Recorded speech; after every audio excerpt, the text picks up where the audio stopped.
సుమన్ టీవీలో మీ business promotions కోసం ఈ కింది నెంబర్ను సంప్రదించగలరు.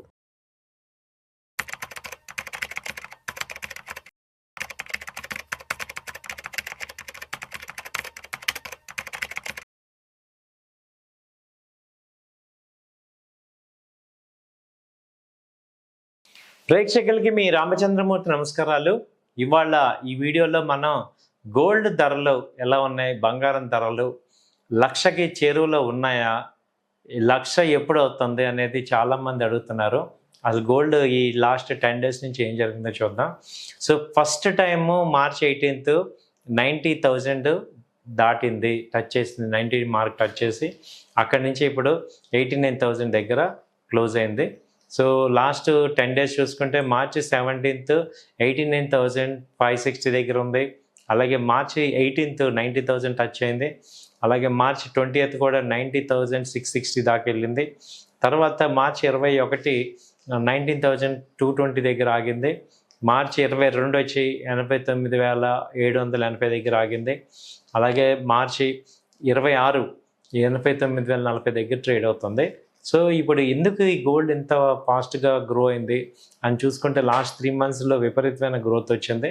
3 months బ్యాక్ మనకు తెలుసు ఇది 70,000 72,000 దగ్గర ఉన్నది, హఠాత్తుగా వచ్చేసింది. దీనికి ఇంటర్నేషనల్గా కూడా మేజర్ రీజన్స్ ఉన్నాయి. ఇంటర్నేషనల్గా అదివరకు 2,400 2,500 ఉండేది, ఇప్పుడు $3,000 దగ్గరికి వెళ్ళిపోయింది. ఎందుకంటే విపరీతమైన యుఎస్లో ఇన్ఫ్లేషన్, అలాగే అవుట్ సైడ్ వార్స్ జరగటం, అలాగే మార్కెట్స్ ఫాలో అవటం, స్టాక్ మార్కెట్స్. దీంతో ఆల్టర్నేటివ్ ఎసెట్స్ కింద గోల్డ్ని ఎక్కువ మంది బయింగ్ చేయడం జరిగింది. దానివల్ల అంటే బ్యాంక్స్ కూడా గవర్నమెంట్సే గోల్డ్ కొంటున్నారు. సో దీనివల్ల ఫిజికల్ గోల్డ్ ఎక్కువ కొనటం, సో దానివల్ల గోల్డ్ పెరిగింది. సో 1,00,000 మార్కు రావచ్చు అంటే ఇయర్ ఎండ్లోకి వచ్చేయచ్చు అనేది అనిపిస్తుంది. నెక్స్ట్ ఫైనాన్షియల్ ఇయర్, నెక్స్ట్ 3-4 monthsలో ఇంటర్నేషనల్గా వరల్డ్ మొత్తం ఇలాగ అన్సర్టనిటీ కనుక ఉంటే 1,00,000 కూడా టచ్ అయ్యే ఛాన్సెస్ ఉన్నాయి. సో గోల్డ్ అయితే బై అండ్ డిప్స్ లాగా చేసుకోవచ్చు. ఇప్పుడు ప్రజెంట్ 89,000 ఉంది. సో 89,200 దగ్గర ట్రేడ్ అవుతుంది 24 క్యారెట్. సో ఈ రకంగా గోల్డ్ నెక్స్ట్ ఇప్పుడు ఏ రకంగా కిందకి వచ్చే అవకాశాలు ఎంతవరకు ఉన్నాయి అని చూసుకుంటే జస్ట్ ఒక 3,000 తగ్గే అవకాశాలు ఉన్నాయి తప్ప అంతకు మించి మేజర్ ఫాల్ అయితే ప్రజెంట్ అయితే కరెక్షన్ ఎక్స్పెక్ట్ చేయట్లేదు. వీక్లీ చార్ట్స్ అన్నీ కూడా గోల్డ్ మీద పాజిటివ్గానే ఉన్నాయి.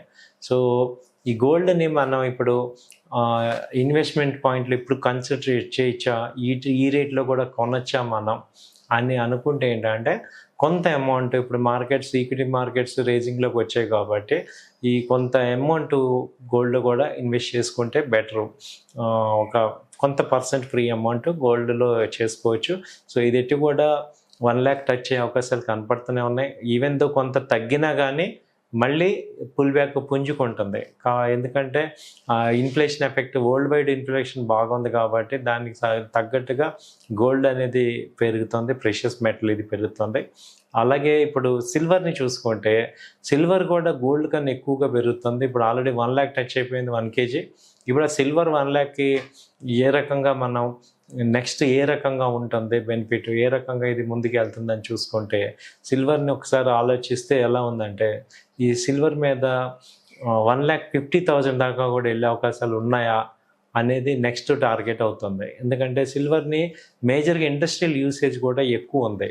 సో కాబట్టి సిల్వర్ని కూడా మనం ఇన్వెస్ట్మెంట్ కేటగిరీలో ఇప్పుడు చేర్చుకోవాల్సిన అవసరం కనపడుతుంది. ఎందుకంటే మంచి గ్రోత్ కనపడుతుంది సిల్వర్లో కూడా.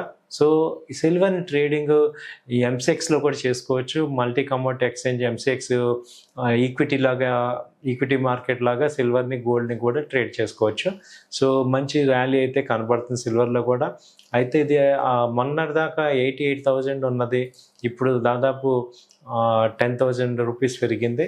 సో ఇప్పుడు 1,02,000 నుంచి ఇప్పుడు మళ్ళీ ఫాల్ అయ్యి 97,000 దాకా వచ్చి ఇప్పుడు 99,500 ఆ రేంజ్లో ట్రేడ్ అవుతుంది. సో సిల్వర్ కూడా మంచి మూమెంట్ ఉంది కాబట్టి గోల్డ్ సిల్వర్ని మనం ఫోకస్ చేయొచ్చు. షార్ట్ టర్మ్ పాయింట్లో కూడా సిల్వర్ బీస్ ఉన్నాయి, అలాగే సిల్వర్ మ్యూచువల్ ఫండ్స్ ఉన్నాయి, గోల్డ్ ETFs ఉన్నాయి, గోల్డ్ బీస్ ఉన్నాయి. వీటన్నిటి ద్వారా మనం ఇది ఇన్వెస్ట్మెంట్ కింద మనం కన్సిడర్ చేసుకోవచ్చు. సో ఓవరాల్గా చూసుకుంటే ఏంటంటే ఇది బై అండ్ డిప్స్ లాగా చేసుకోవచ్చు. డిఫరెంట్ రేట్స్లో కనుక మనం బయింగ్ చేసుకుంటే మంచి ప్రాఫిట్స్ అనేది కనపడుతున్నాయి. సో ఇదండి గోల్డ్ అండ్ సిల్వర్ మీద. Thank you.